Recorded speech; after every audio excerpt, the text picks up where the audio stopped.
العرش قد أخفاه عنا، والذكر نور للنفوس، للأرواح جنة. السلام عليكم ورحمة الله تعالى وبركاته.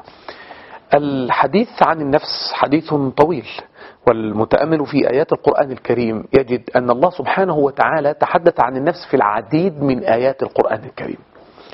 فتارة يبين الله سبحانه وتعالى أن النفس خلقها فسواها، قال تعالى: ونفس وما سواها فألهمها فجورها وتقواها.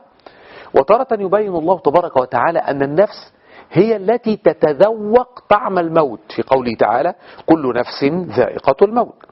وتارة يبين الله سبحانه وتعالى أن النفس هي التي ترجع إليه: يا أيتها النفس المطمئنة ارجعي إلى ربك راضية مرضية فادخلي في عبادي وادخلي جنتي. وتارة يبين أن النفس هي التي يقع عليها الوفاة، يقول تعالى: الله يتوفى الأنفس حين موتها.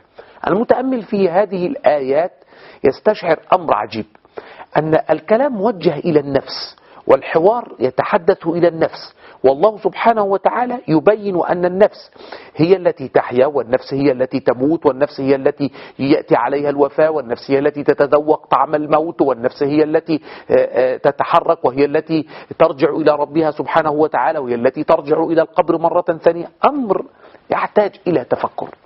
فيا ترى ما هي النفس؟ إيه النفس؟ وما هي ماهية هذه النفس؟ إيه الحقيقة بتاعت النفس؟ وكيف خلقت هذه النفس؟ كيف خلقت؟ خلقها الله سبحانه وتعالى. ومتى خلقت النفس؟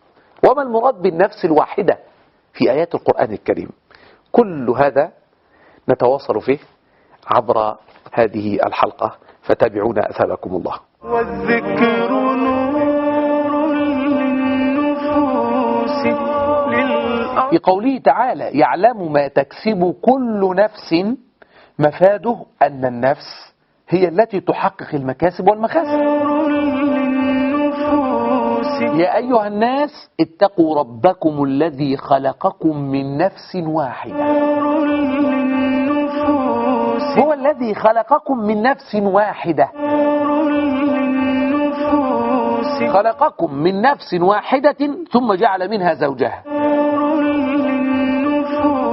ما خلقكم ولا بعثكم إلا كنفس واحدة إن الله سميع بصير.